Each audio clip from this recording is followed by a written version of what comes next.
salatu wa tamu ala sayyidina Muhammadin wa ala alihi wa sahbihi ajma'in.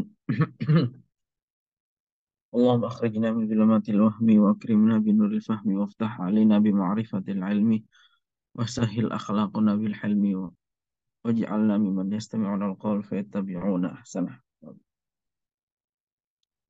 Baik, teman-teman semuanya ya, malam hari ini kita ada di pertemuan yang kelima ya dari pembacaan kitab Rihlatut Tatarruf Minat Takfir ila Tafjir ya, atau buku buku ini tentang menerangkan tentang metamorfosa radikalisme ya, dari pengkafiran sampai dengan pengeboman ya. Itu karya salah seorang ulama dari Lebanon, yaitu eh,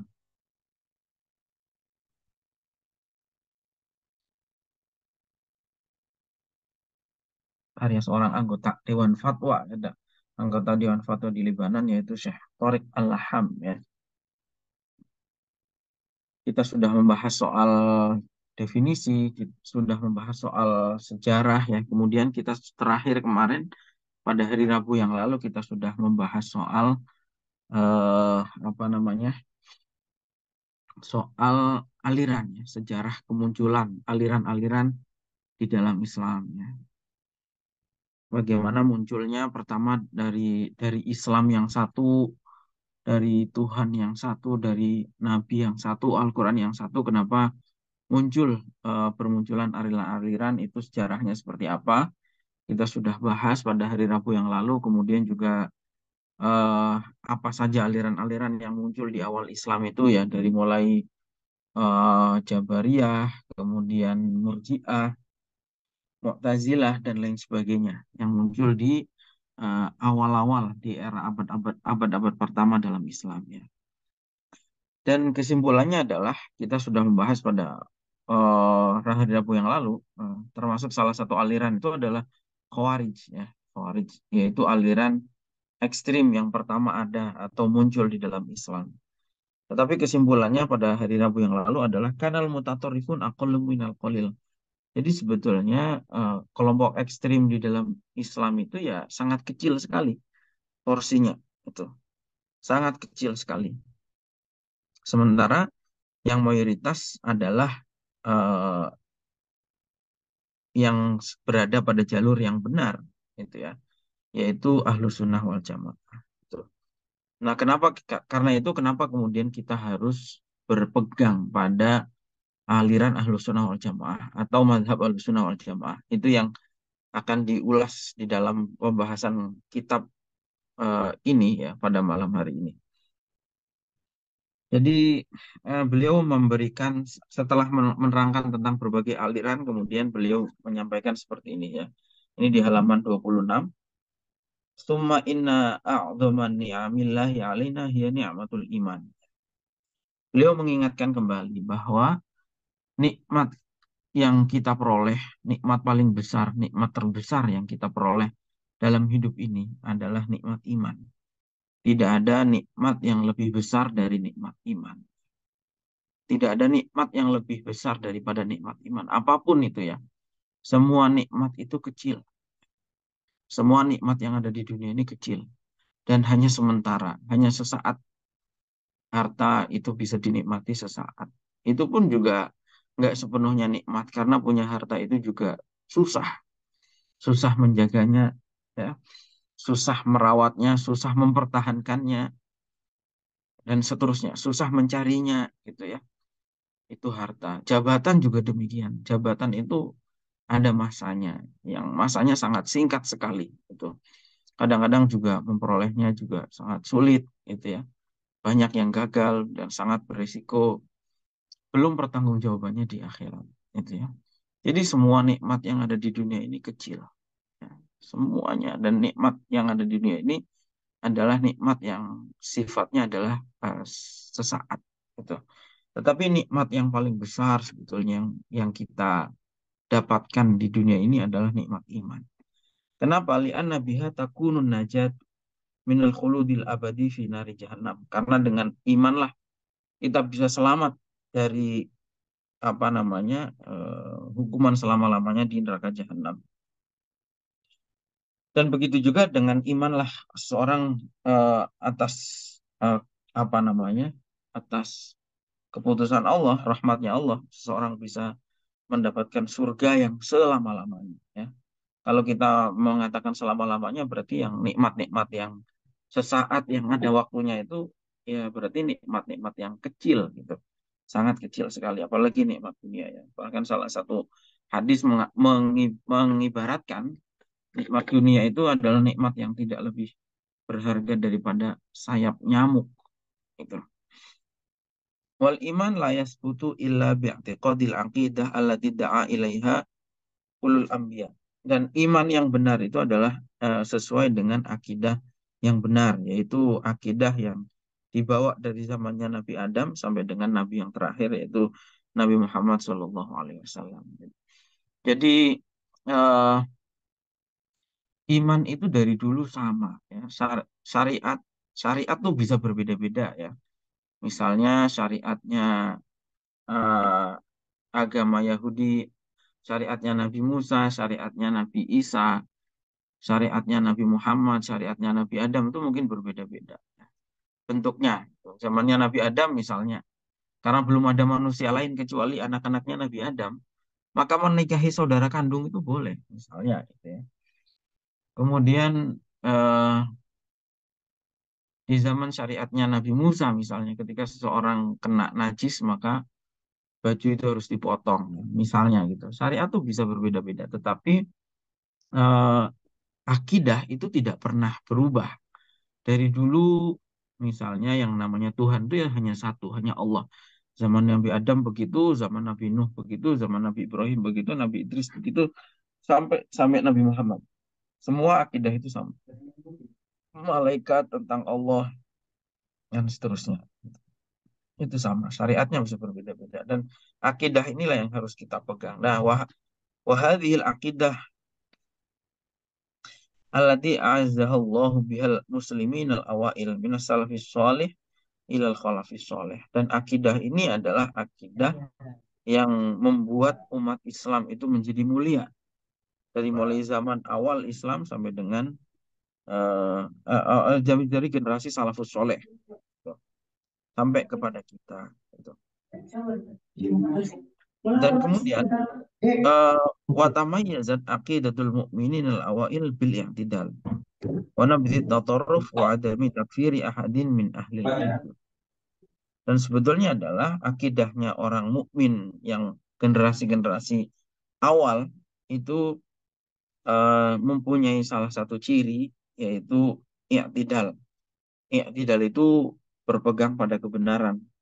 Wa nabdhi tatarruf menolak ekstremisme wa adami takfiri ahadin min ahlil kiblah dan tidak mengkafirkan siapapun yang sholat menghadap kiblat. Tuh. Makanya ketik apa namanya kalau ada orang mengklaim bahwa mazhab mereka adalah mazhab salafi ya, maka sebetulnya itu adalah klaim yang sementara perilakunya jauh dari perilaku ulama salaf itu sebetulnya mereka sama sekali tidak layak gitu untuk menyandang gelar salafi itu. Kenapa? Karena di zaman ulama-ulama salaf itu kita tidak pernah mendengar ada seseorang mengkafirkan yang lain, membid'ahkan yang lain dan seterusnya. Sementara sekarang hari ini orang-orang mengatasnamakan dirinya salafi tetapi pekerjaannya memecah belah umat Islam. Tuh. Nah, kemudian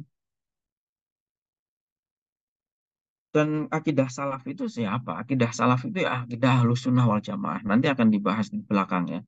Ahlus Sunnah wal Jamaah itu apa? Ahlus Sunnah itu adalah orang-orang yang berpegang kepada sunnah. Sunnahnya siapa? Ya sunnahnya Nabi. Itu. Nah jamaah itu jamaah mana? Yaitu jamaatus sahabah. Artinya berpegang pada sunnahnya Nabi dan juga adalah tradisinya sahabat. Itu Ahlus Sunnah wal Jamaah. Gitu. Banyak alasan yang nanti akan kita bahas di belakang. Kenapa kita harus berpegang pada akidah Ahlussunnah wal Jamaah. Yang pertama tentu saya sudah sempat menyinggung pada Rabu yang lalu ya bahwa Nabi sendiri pesannya jelas bahwa ketika faidza raaitum ikhtilafan katsiran fa'alaikum bisawadil a'dzam. Kalau kalian nanti menjumpai banyaknya perbedaan aliran, perbedaan pendapat, maka berpeganglah pada yang mayoritas. Gitu. Yang mayoritas apa? Ya Ahlus Sunnah wal Jamaah. Sekarang hari ini posisinya jumlah eh, pengikut Ahlus Sunnah wal Jamaah itu dari persentase semua umat Islam di dunia itu jumlahnya adalah 90%. 90% penduduk muslim dunia ini madhabnya adalah Ahlus Sunnah wal Jamaah. 90% itu kira-kira adalah 1,7 miliar. Ya, 1,7 miliar manusia. Nah, yang 10% baru yang lain-lainnya. Syiah, Ahmadiyah, ya, Salafi Wahabi, kelompok-kelompok teror, itu masuk ke situ. Kelompok-kelompok yang minoritas. Sementara kita diperintahkan untuk berpegang pada yang mayoritas, yaitu Ahlus Sunnah wal Jamaah. Dan kenapa Ahlus Sunnah wal Jamaah? Ya karena mayoritas, maka kemudian dengan berpegang pada Ahlus Sunnah wal Jamaah, itu kita berpegang pada menjaga persatuan. Itu. Karena kalau kita berikut yang kecil-kecil, kemudian yang kecil ini bikin cabang lagi, maka perpecahannya akan bertambah terus-menerus. Sementara kalau kita bergabung ke dalam Ahlus Sunnah wal Jamaah, ini kita berarti mendukung adanya persatuan. Nah, kemudian Ahlus Sunnah wal Jamaah itu cirinya adalah tawasud, moderat. Ya, ada 4 ciri ya yang paling utama. Tawasud, moderat. Ya, tawazun, seimbang. Ketika melihat sesuatu, misalnya orang-orang Wahabi suka letterlek atau tekstual terhadap ayat, misalnya, nggak mau menggunakan rasional. Sementara orang-orang liberal misalnya ekstrim pada sisi yang lain. Dia tidak mau menggunakan hadis misalnya karena hadis itu dianggap validitasnya rendah misalnya. Maka Ahlus Sunnah wal Jamaah itu ada di tengah-tengah. Dia dia tawazun, seimbang antara penggunaan dalil nakli dan dalil akli ya. Antara penggunaan Al-Qur'an hadis dan apa namanya? Akal ya, rasional itu. Itu Ahlus Sunnah wal Jamaah ya. Kemudian tasamuh. Cirinya Ahlussunnah wal Jamaah lagi itu adalah tasamuh, toleran. Toleran terhadap apa? Toleran terhadap perbedaan, terhadap apa namanya khilafiyah yang muktabar. Gitu. Jadi misalnya orang Ahlussunnah wal Jamaah itu bisa menghormati perbedaan antara orang yang misalnya antara orang yang kunut dan yang tidak kunut misalnya ya. Antara ya dan seterusnya khilafiyah-khilafiyah yang sifatnya adalah furu'iyah fiqhiyah itu toleran. Orang mau ikut mazhabnya Imam Syafi'i silahkan, mau ikut mazhab Hanafi, Maliki, Hambali silahkan. Ini tasamuh, toleran terhadap perbedaan. Kemudian ya tidak ya berpegang teguh pada kebenaran. Ya. Itu ciri Ahlus Sunnah wal Jamaah. Dan inilah apa namanya tata cara beragama yang menjadi pegangan para ulama kita generasi salafus soleh. Walam tubih inza lal uqubati bil mudhnibi fil ghadibi illa lil hakim. Ahlussunnah wal Jamaah itu juga salah satu cirinya adalah apa namanya? Tidak menjatuhkan hukuman ya, kepada para pendosa kecuali diserahkan kepada pemerintah. Jadi tidak suka main hakim sendiri. Ini ciri Ahlussunnah wal Jamaah. Itu kenapa para ulama-ulama kita di Indonesia tidak pernah mengajarkan misalnya sweeping ya. Karena memang itu perannya pemerintah. Gitu. Karena begini, bukan berarti nahi mungkarnya lemah, tidak seperti itu. Tapi memang aturannya nahi mungkar menggunakan kekuasaan itu adalah pemerintah. Jadi misalnya begini, contoh. Kan kalau di pemerintah itu kan ada prosesnya ya. Misalnya seseorang melakukan kesalahan, maka kemudian akan dipanggil ya, dimintai keterangan. Kemudian eh, kalau sudah dimintai keterangan diserahkan kepada misalnya hukum Indonesia diserahkan kepada kejaksaan, kejaksaan akan menyerahkan ke pengadilan. Nanti di pengadilan ada hakim yang mempelajari dokumen-dokumennya baru kemudian diputuskan bersalah atau tidak bersalah. Nah, sekarang bayangkan kalau misalnya yang menghakimi adalah masyarakat sendiri, tidak ada proses seperti itu. Yang terjadi apa kira-kira? Tentu adalah kekacauan. Misalnya ada orang laki-laki perempuan, tanpa ada proses tabayun, ada proses peradilan, lihat laki-laki perempuan langsung aja dikaplok misalnya, dipukul, dianggap itu eh, apa namanya pacaran misalnya antara orang laki-laki dan perempuan yang bukan mahramnya. Sementara kenyataannya orang tersebut misalnya adalah kakak adik atau suami istri. Nah ini kalau masyarakat melakukan itu sendiri, nah kadang-kadang juga ada perselisihan yang butuh putusan. Sementara kalau masyarakat sendiri yang melakukan, ya tentu mekanisme itu tidak ada. Seperti itu. Nah ini apa namanya soal nahi mungkar ya diserahkan kepada pemerintah. Hatta yakunul amru fawdo supaya tidak terjadi kekacauan. Nah, kemudian di paragraf terakhir halaman 27 itu eh inna mu'anat al-mujtama'at al-islamiyah min al-mutatarrifin al-ghulat wa ala maril usur qad rawahat baina maddin wa juzurin taqwa. Nah, wa وتضعف أحيانا فكلما اشتد سعي علمائنا في نشر تعاليمهم بين العامة زادت العوائق. Jadi gini, perjalanan ekstremisme di tengah-tengah komunitas masyarakat Islam itu sebetulnya bergantung pada bagaimana kerja keras para ulama dalam mengajarkan ajaran Islam yang benar. Jadi intinya begini menurut penulis kitab ini, pada saat ulama itu semangat menyebarkan ajaran Islam di tengah-tengah masyarakat, pasti ekstremisme itu menurun. Sementara kalau masyarakat ulamanya diam dan tidak mau bergerak untuk berdakwah yang benar, maka pada saat itulah ekstremisme itu mendapatkan lahan yang subur. Itu, itu. Jadi itu menurut pendapat penulis kitab ini. Itu yang terjadi sekarang ya, Pak, saya kira. Kenapa? Karena para ulama-ulama banyak yang cenderung pasif. Itu. Tidak aktif misalnya di tempat yang memang sekarang menjadi sumber informasi manusia yaitu di dunia digital, di dunia media sosial ya. Banyak tokoh-tokoh ulama mau ngajar tapi hanya di majelisnya saja misalnya gitu. Padahal sekarang ada ruang yang begitu terbuka lebar yaitu ruang media sosial yang itu harus diisi. Karena kalau tidak diisi dengan yang benar ya akhirnya yang muncul ya yang aneh-aneh karena bagaimanapun energi masyarakat kita kan besar. Pengguna medsos kita besar.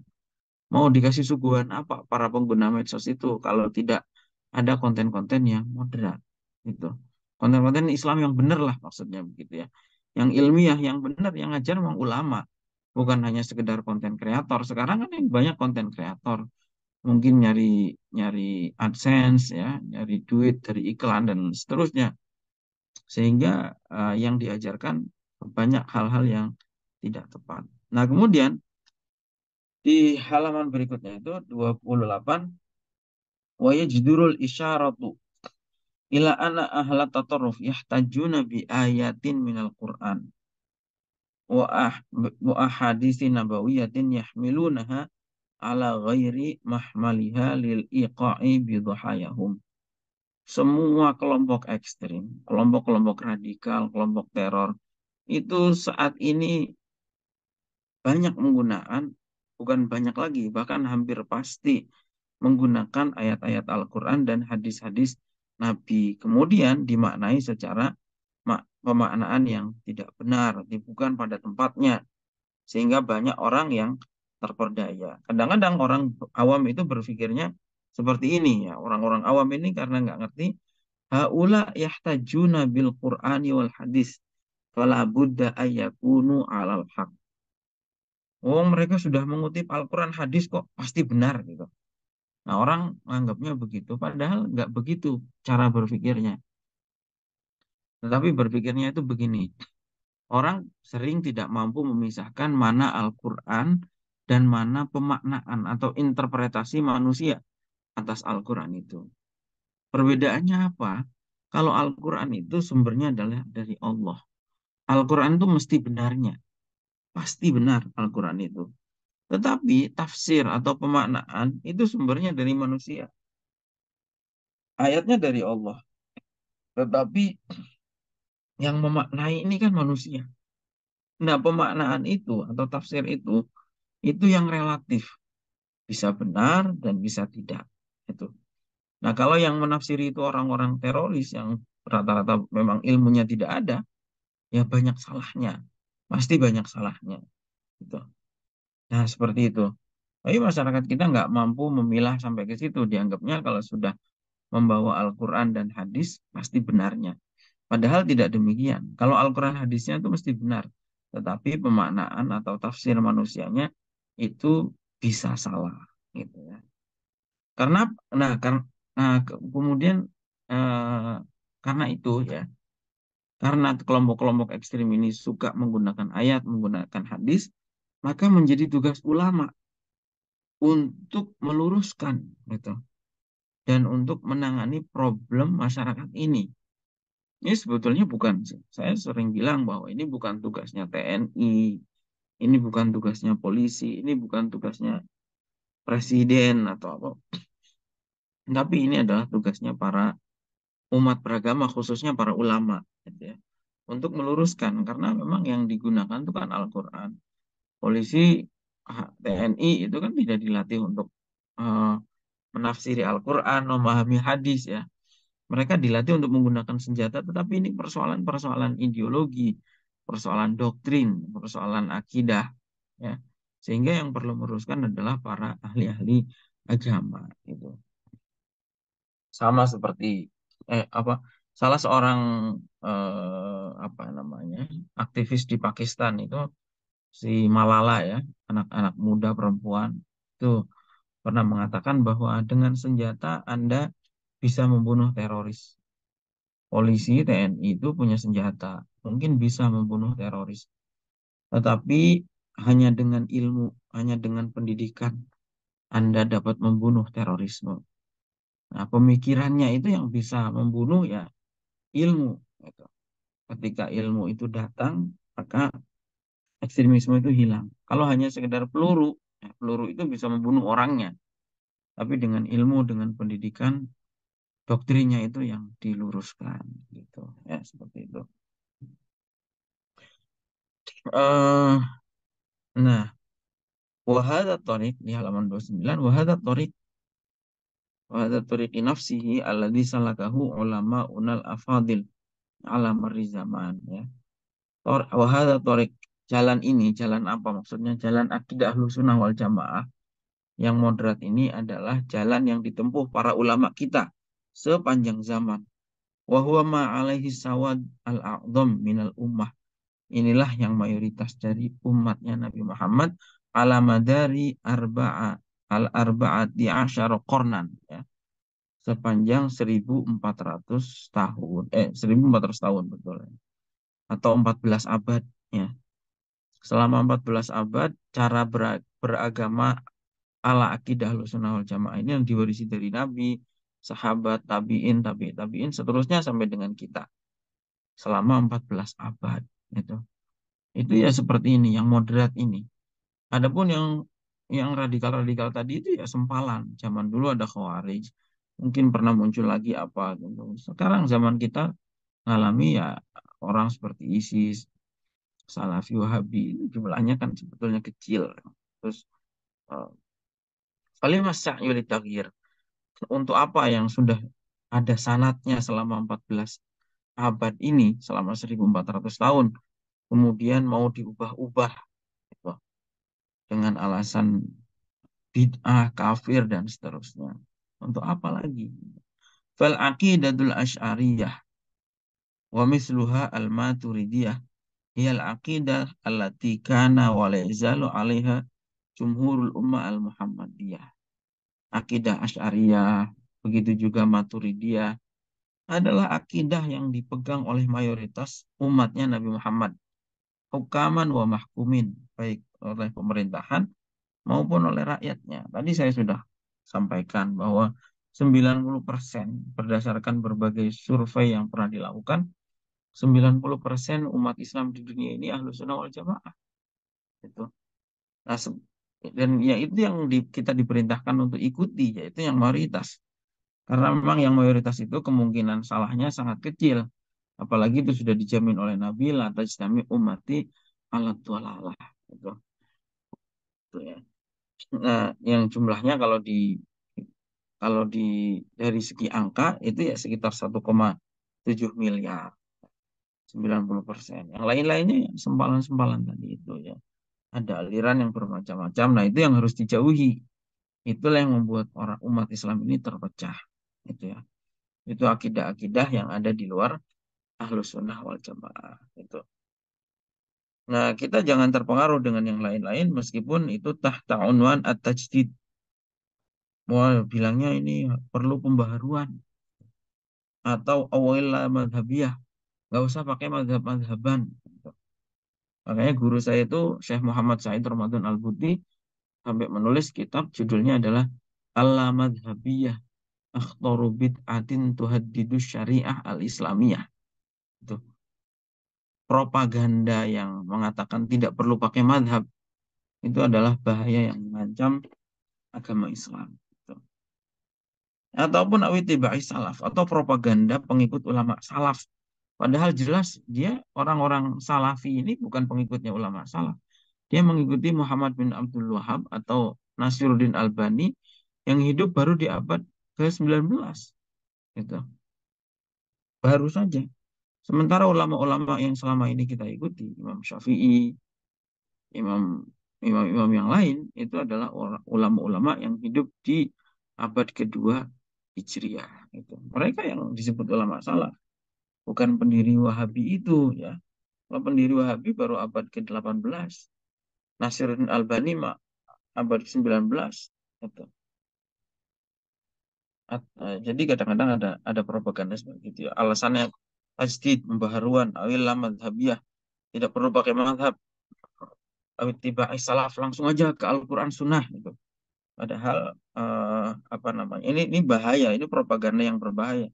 Karena kalau bilang langsung ke Al-Quran Sunnah itu maksudnya adalah membuang penjelasannya para ulama. Nah, ini bahaya. Karena tidak semua orang kompeten untuk membaca langsung dari Al-Quran dan Sunnah. Bahkan mungkin sangat sedikit atau bisa dikatakan ya langka itu orang yang bisa membaca langsung dari Al-Quran Sunnah karena itu butuh penjelasan dari ulama. Sementara sekarang ada orang mengambil penjelasan ulama kemudian dibilang kenapa harus ngapain ikut ulama langsung Al-Quran Sunnah misalnya.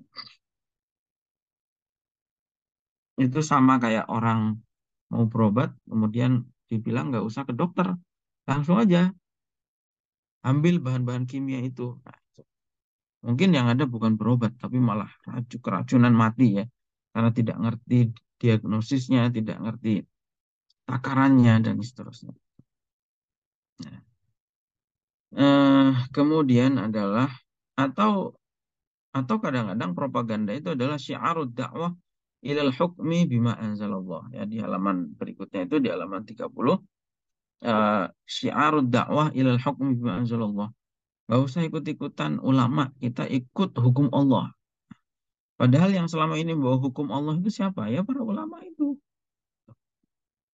Waqad sababa hadzal naw' min at-tatarruf lil watanil arabi silsilata hawadisin damawiyatin.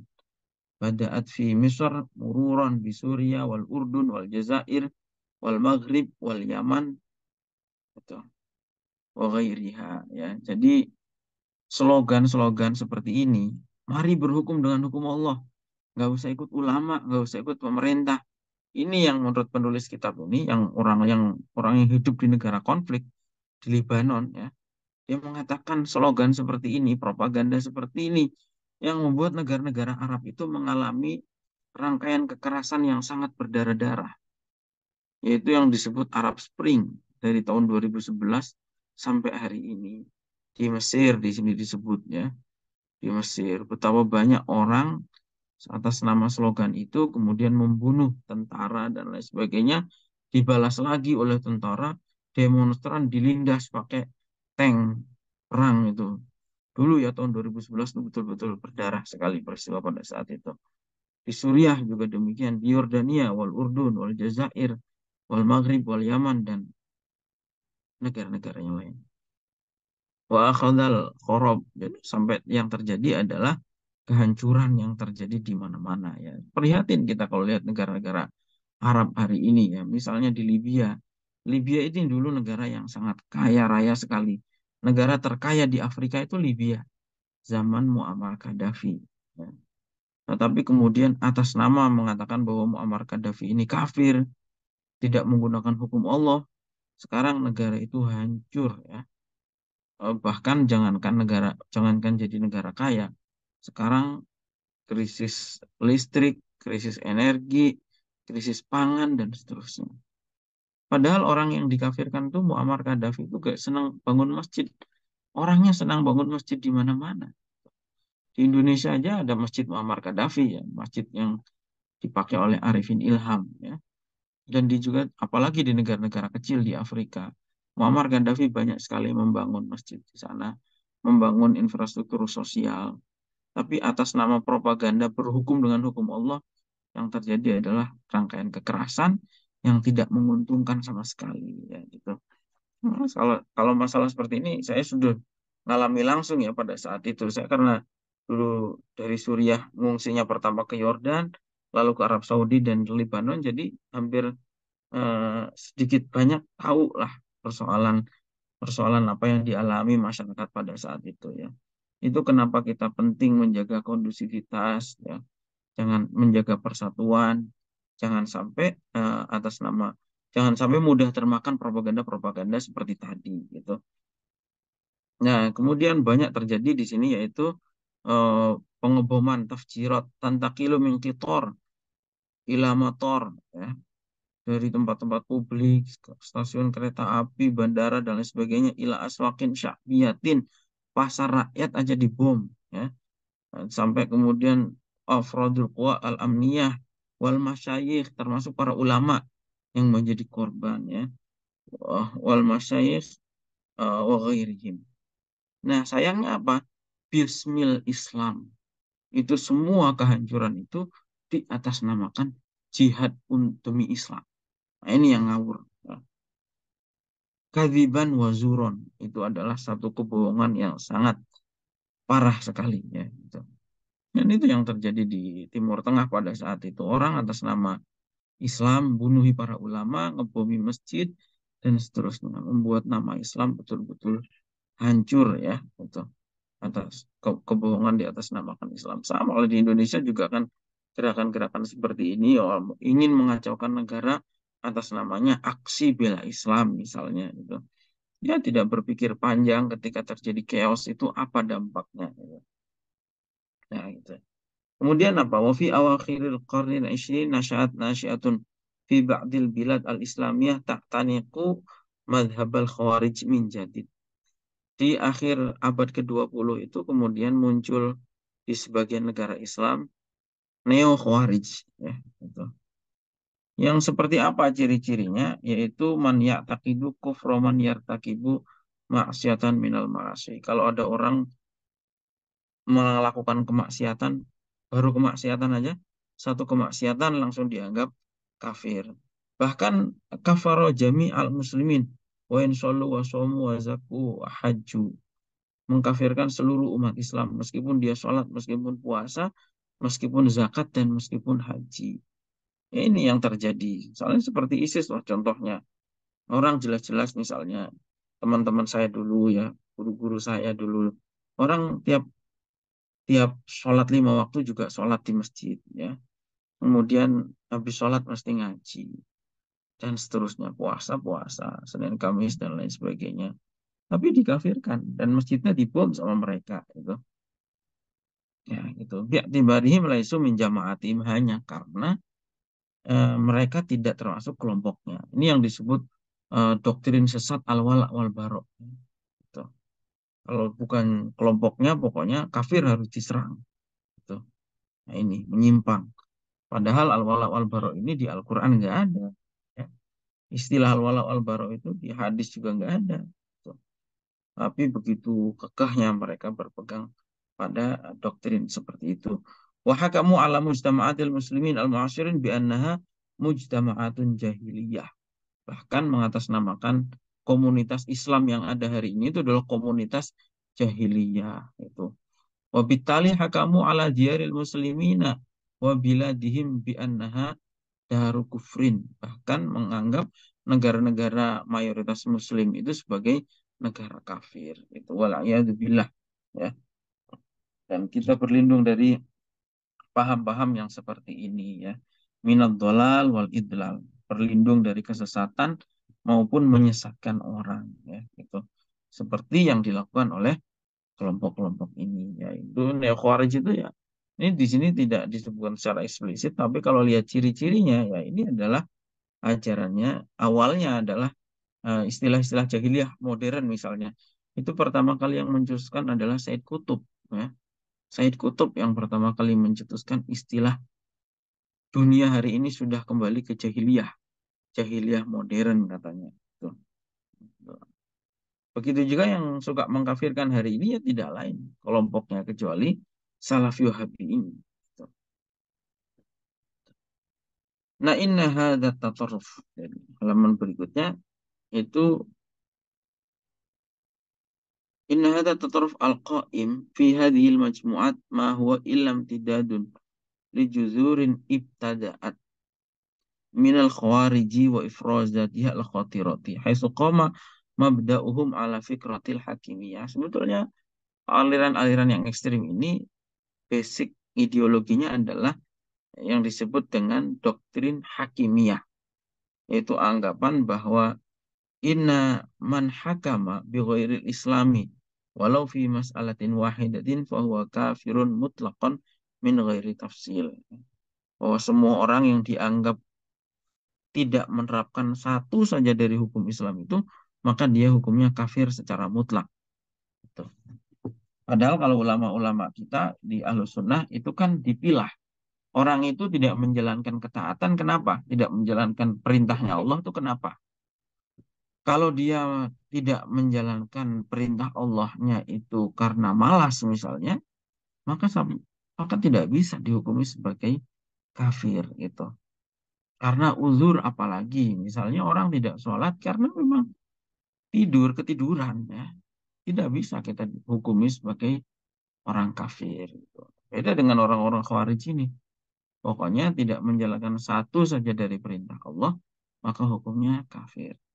Sebenarnya mereka sendiri juga kafir mestinya, karena manusia itu nggak ada yang bebas dari kemaksiatan ya. Sudah tertulis tidak ada yang maksum kecuali Nabi. Gitu. Nah, gitu.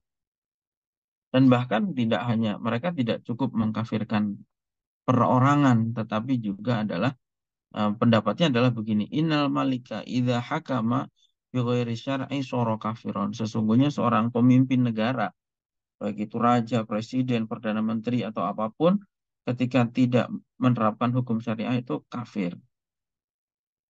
Wa ra'ayahu kufaron. Dan bahkan tidak hanya dia yang kafir, tapi juga rakyatnya. Wa ra'ayahu kufaron. Semua rakyatnya kafir. Sawa'un man taba'ahu wa man lam tabi'ahu. Baik yang mengikuti hukum pemerintahannya maupun yang tidak mengikuti. Ini ngawur, sangat sangat sangat ngawur ya. Kenapa? Karena pemerintah itu tidak menerapkan hukum Allah misalnya. Katakan ada pemerintahan yang tidak menerapkan hukum Allah ya. Meskipun kalau di Indonesia menurut para ulama itu ya eh, secara substansi hukum-hukum syariatnya sudah diterapkan gitu. Meskipun tidak atas nama, tidak langsung menggunakan label syariah gitu ya. Hukum-hukum pidana kita kan banyak sama dengan hukum-hukum Islam sebetulnya. Mencuri di dalam Islam dilarang, di dalam menurut hukum negara juga dilarang. Gitu. Kumpul kebo misalnya di dalam hukum Islam dilarang, hukum negara juga dilarang.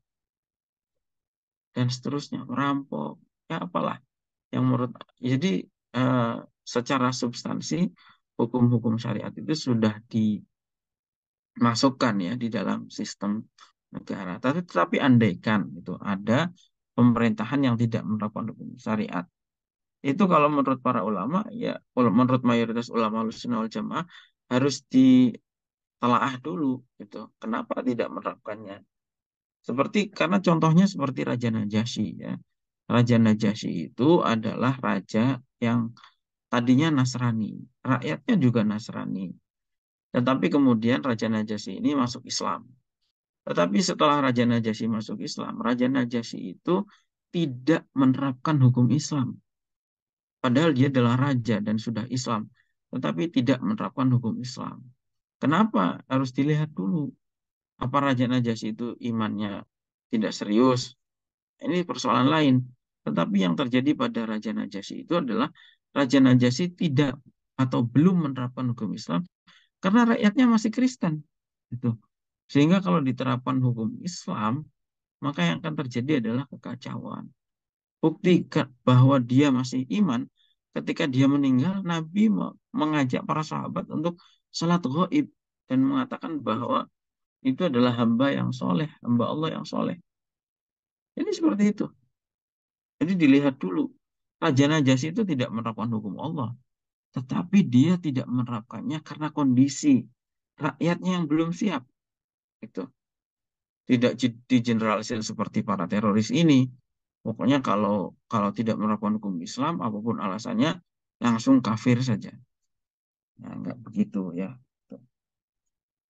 Apalagi ini tidak hanya pemerintahan yang dikafirkan, rakyatnya ikut dikafirkan. Ini luar biasa. Padahal kita sudah sempat membahas ya bahwa di dalam Islam itu tidak ada yang namanya dosa turunan, nggak ada dosa yang dilakukan negara kemudian rakyatnya ikut menanggung semuanya. Ini nggak ada konsep seperti itu.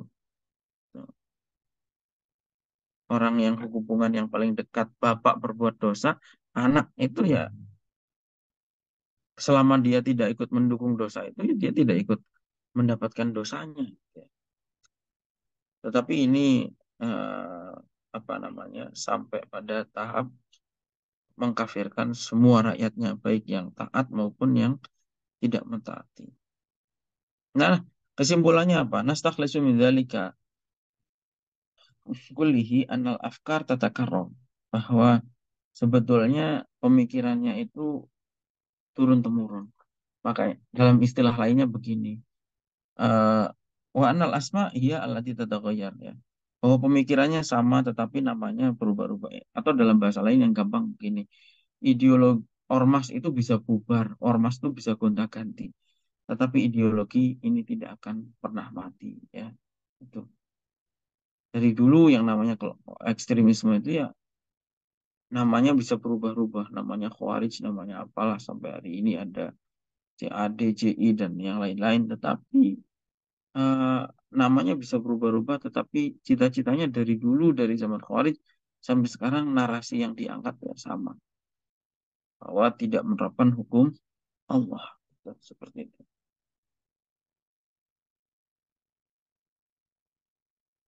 Bahkan kadang-kadang orang-orang ekstrim ini tidak mentolerir perbedaan pendapat. Misalnya kalau perbedaan pendapat yang betul-betul muktabar ya. Misalnya begini, ada orang yang tidak memanjangkan jenggot misalnya, atau atau tidak apa berpakai celana tidak pakai celana cingkrang misalnya. Kemudian dianggap itu sebagai ahli neraka, itu ahli bid'ah dan seterusnya. Dia tidak bisa menghormati orang bahwa orang yang melakukan itu juga punya dalil. Orang tidak celananya tidak cingkrang, kenapa? Itu karena memang dulu yang dilarang oleh Nabi menggunakan baju di bawah mata kaki. Yang dilarang bukan memakai bajunya, tetapi yang dilarang adalah karena pada saat itu memakai baju di bawah mata kaki itu adalah simbol kesombongan. Nah, sombongnya itulah yang dilarang sebetulnya. Nah, soal jenggot misalnya, jenggot ini zaman dulu untuk membedakan antara komunitas Muslim dan komunitas non-Muslim, antara yang laki-laki dan perempuan. Karena itu zaman sekarang sudah nggak perlu lagi. Tidak harus Anda mau pelihara jenggot silakan, tidak pelihara jenggot juga nggak apa-apa. Itu nggak ada salahnya. Zaman sekarang itu Muslim non Muslim sudah tidak bisa dibedakan lagi dari jenggotnya. non Muslim jenggotnya panjang, orang-orang Yahudi itu kurang panjang apa? Pasti panjang banget jenggot-jenggotnya itu. Tuh, ya. Sebaliknya, gitu, banyak ulama-ulama Muslim yang hidupnya nggak pernah pakai jenggot ya. Lihat Ketua Umum MUI zaman dulu kayak Kiai Sahal Mahfud, orang sangat alim. Ya gitu aja. Jenggotnya satu helai pun juga nggak punya. Karena memang sudah nggak dibutuhkan lagi masalah-masalah seperti ini. Orang mau pakai celana di bawah mata kaki tetapi tidak ada niatan sombong, nggak ada masalah. Tapi kadang-kadang orang-orang ekstrim ini memaksakan pendapatnya untuk diikuti tanpa melihat bahwa orang lain juga punya dasar. Gitu. Melakukan perbuatan itu juga punya dasar. Lagi-lagi diserang orang apa yang nyembah kuburan. Udah dijelaskan bahwa orang ziarah kubur itu tidak nyembah kuburan. Ya berdoa kepada Allah. Ziarah sendiri perintah agama untuk mengingat kematian gitu ya. Mereka nggak mau dengar. Pokoknya itu yang ziarah kubur itu musyrik karena nyembah kuburan dan seterusnya. Nah itu saya kira ya eh, apa namanya perbandingan antara Ahlus Sunnah wal Jamaah dengan aliran-aliran yang lain. Nah, ini kenapa kita harus berpegang pada Ahlus Sunnah wal Jamaah. Itu yang menjadi pegangan mayoritas, yang ajaran-ajarannya itu adalah tawasud, ya, moderat, kemudian tawazun, seimbang, kemudian tasamuh, toleran, dan juga i'tidal. Nah, sebelum menutup di bab ini, itu penulis juga menyatakan bahwa wala yang bagilana an-naghfala. Itu di halaman 33 itu wala yang bagi alana an-naghfala an dauril harokah as-sohyuniyah, dari peran gerakan Zionisme internasional ya. Fi nasril makaid wa basi buduri tafriqah bainal muslimina sabiqan wa hadisan. Kita tidak boleh lupa bahwa kita ini juga punya orang yang memang tidak senang dengan persatuan Islam, yaitu hari ini terutama adalah gerakan Zionisme internasional yang terus-menerus mencetak menciptakan perpecahan di kalangan umat Islam. Termasuk lahirnya kelompok-kelompok ekstrem itu sejak awal itu keterlibatan gerakan Zionisme internasional. Contoh misalnya dulu zamannya eh, Turki Utsmani ya. Entah mau disebut khilafah atau mau disebut dinasti Turki Utsmani ya. Zaman itu kan ini kekuasaan besar yang berkuasa yang wilayahnya mencakup sebagian besar populasi umat Islam. Dan Turki Utsmani itu bertahan ratusan tahun ya, sudah ratusan tahun. Tetapi kemudian digerogoti oleh eh, gerakan Zionisme internasional ini, salah satunya dengan dipecah belah. Dulu Yordania, Arab Saudi, Irak, Suriah dan wilayah-wilayah yang lain itu dulu di bawah Turki Utsmani dipecah-pecah lah. Nah, salah satunya apa? Salah satu cara untuk memecah belah negara Islam pada saat itu diciptakanlah satu aliran yang namanya Salafi Wahabi. Ini kerjaannya Inggris pada saat itu dan ditulis itu eh, oleh agen Inggris yang namanya Lawrence.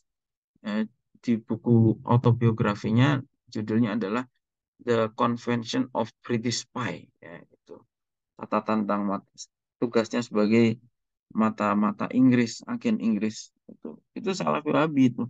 Bisa dilihat itu bagaimana Inggris berperan membantu misalnya orang-orang Wahabi ini dulu untuk berperang melawan Turki Utsmani dari persenjataannya dan pelatihan militernya dan seterusnya sehingga akhirnya Turki Utsmani tidak tidak bisa lagi atau kehilangan kendali atas wilayah Hijaz yang sekarang Arab Saudi ya. Lahirnya Hizbut Tahrir misalnya itu coba Anda perhatikan Hizbut Tahrir itu muncul di tahun yang sama dengan berdirinya Israel, tahun 1948. Bersamaan itu lahirnya Hizbut Tahrir dan Israel itu lahirnya bersamaan dan bidannya itu sama, yaitu Inggris pada saat itu. Israel atau orang-orang Yahudi ditempatkan di wilayah Palestina, ya, di wilayah Palestina. Orang-orang Palestina pada saat itu sudah menempati wilayah itu. Inggris kemudian datang menjajah dan kemudian diberikan wilayah ini kepada orang-orang Yahudi. Secara tidak adil tentu itu penjajahan karena orang udah negara sudah ada penduduknya tiba-tiba dibagi oleh orang luar bahwa wilayah ini kamu harus bagi dengan orang Yahudi. Itu kan namanya penjajahan yang sampai ada sampai hari ini ya. Dan Anda tahu nggak bahwa Hizbut Tahrir itu adalah salah satu alat Inggris pada saat itu karena ketika Palestina itu dijajah kemudian Hizbut Tahrir itu ya pendirinya yang namanya Taqiyuddin Nabhani sebetulnya di orang Palestina asli. Taqiyuddin Nabhani ini orang Palestina asli, pendirinya Hizbut Tahrir. Kemudian dia justru keluar dari Palestina dan mengatakan apa? Membela nasionalisme itu tidak ada dalilnya. Gitu. Mari dirikan khilafah yang mustahil ini, ayo kita dirikan.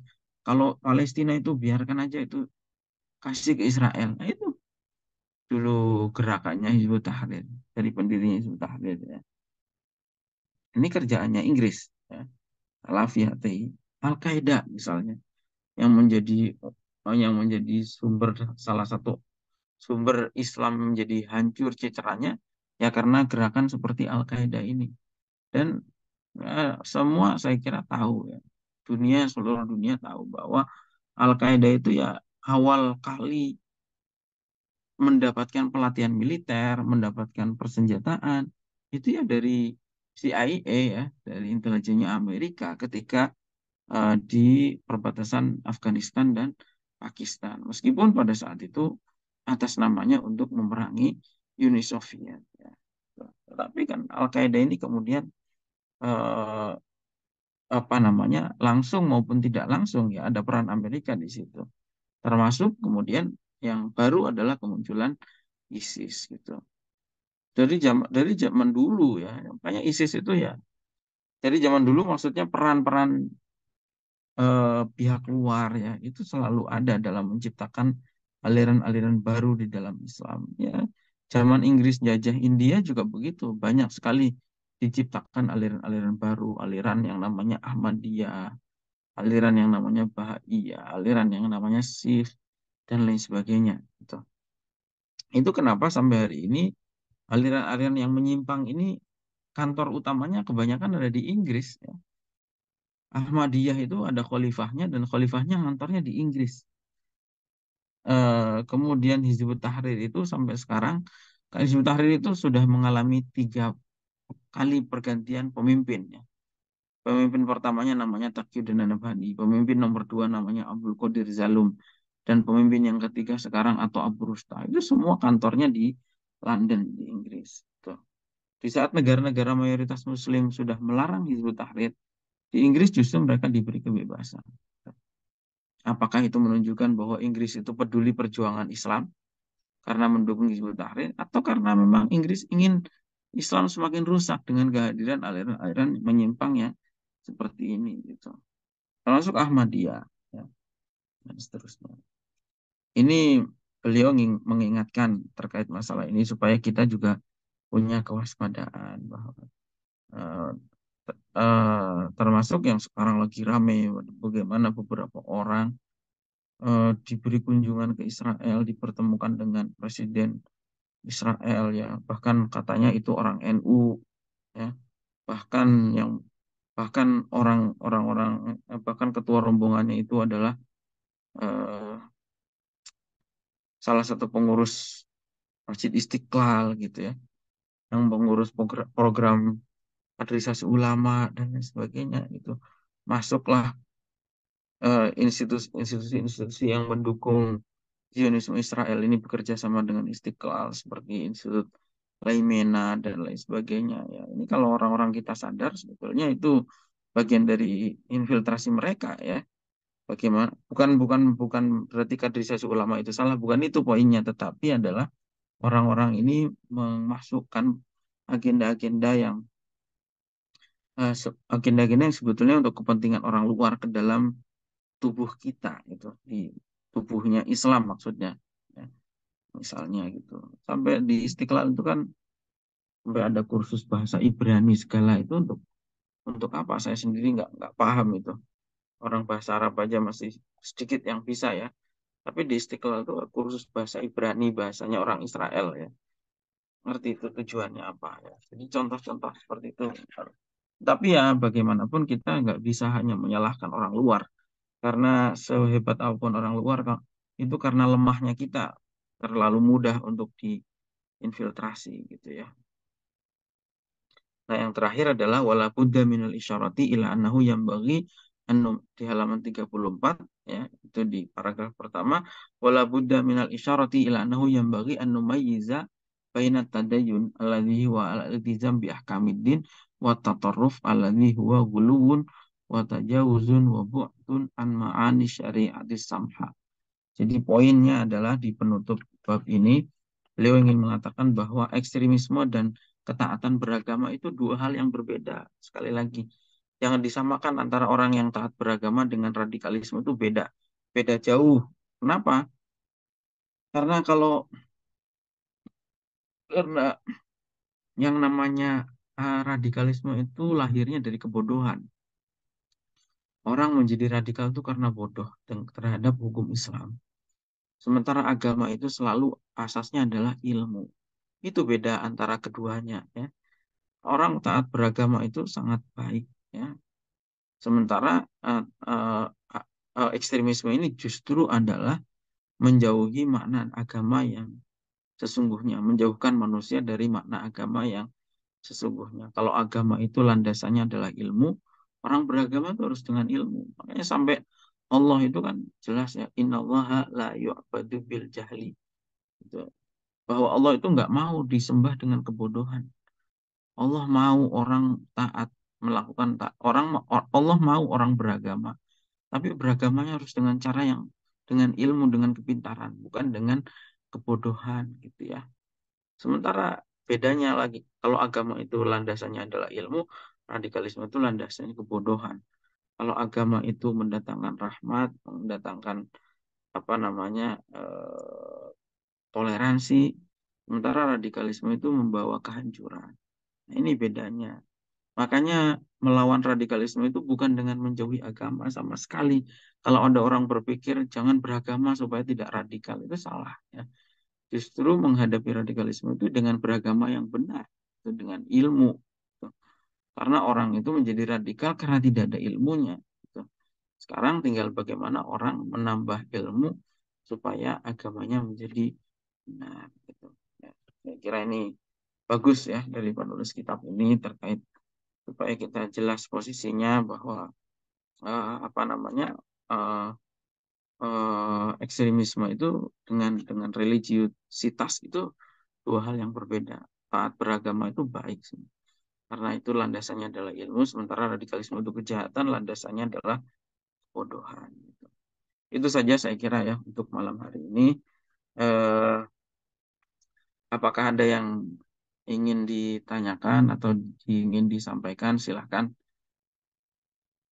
Oh, kalau ada, silahkan. Bisa lewat chat atau mau bicara langsung silahkan kalau ada yang mau menyampaikan.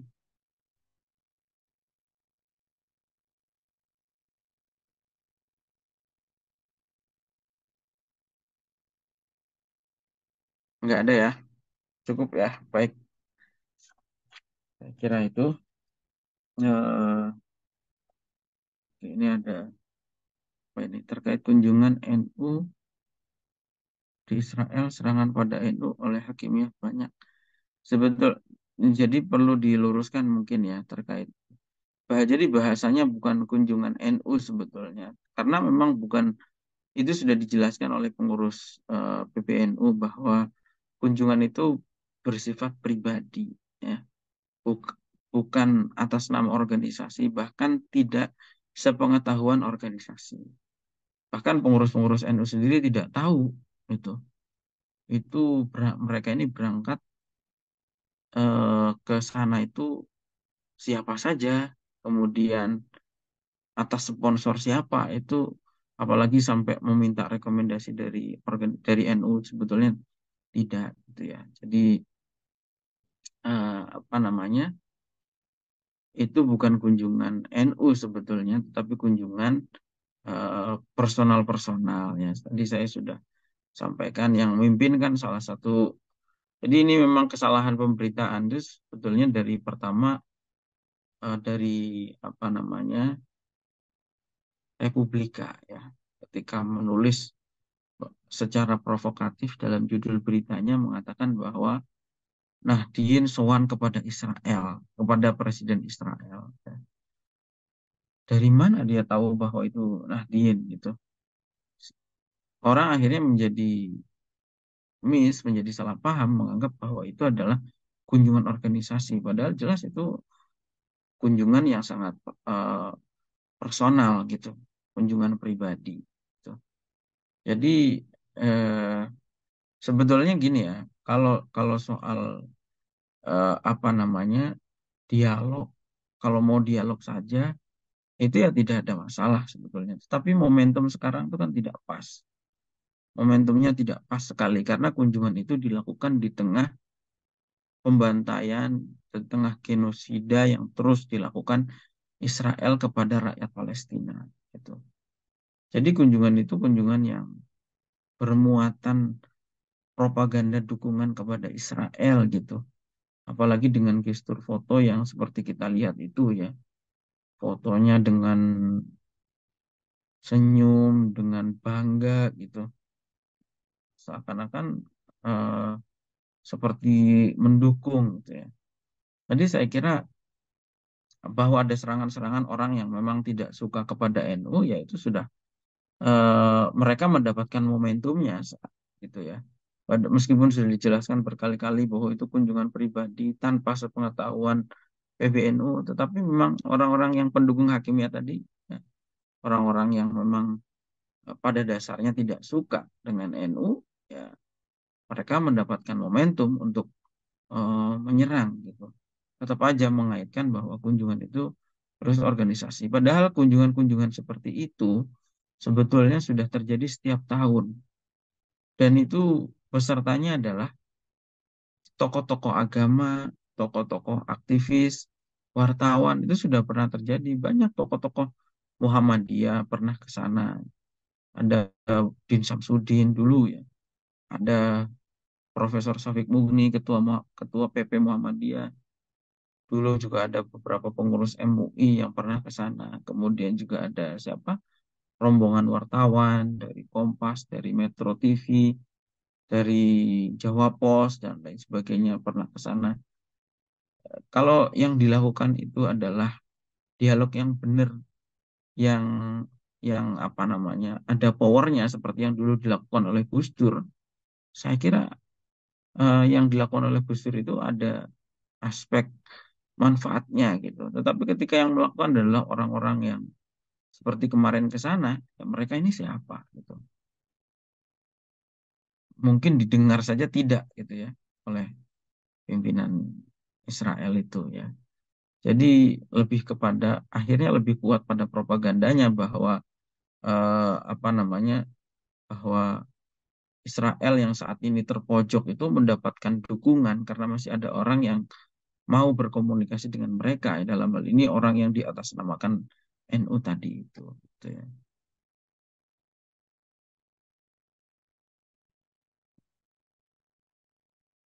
Ya, kalau soal ini apa, gimana caranya agar NU dapat mendapatkan dukungan publik kembali? Ya, kalau soal bahwa NU diserang itu ya sudah dari dulu sebetulnya ya. Zaman pertama ketika NU menjelang terbentuk melalui Komite Hijaz, ya serangan-serangan itu sudah banyak. Dulu zamannya Ki Wahbah Hasbullah juga dikatakan itu kok sampai ada yang bilang ya kalau itu kalau kalau imamahnya dibuka itu isinya Palu Arit misalnya kayak gitu kan karena dianggap bahwa NU ini komunis dan seterusnya ya kalau serangan-serangan kepada NU dari dulu itu sudah banyak tapi eh, apa namanya faktanya adalah ya ini tentu irodatullah ya. Apa yang eh, yang menjadi takdirnya Allah adalah bahwa dulu ormas-ormas yang atau orang-orang yang memusuhi NU ternyata banyak yang bubar sendiri. PKI dulu memusuhi NU bubar dan seterusnya ada banyak.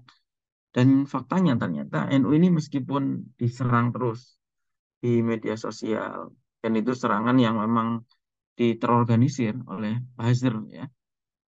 Itu faktanya menurut surveinya LSI DNIJA kemarin 56, berapa persen itu rakyat Indonesia atau masyarakat Indonesia itu merasa dirinya terafiliasi dengan NU. Artinya apa?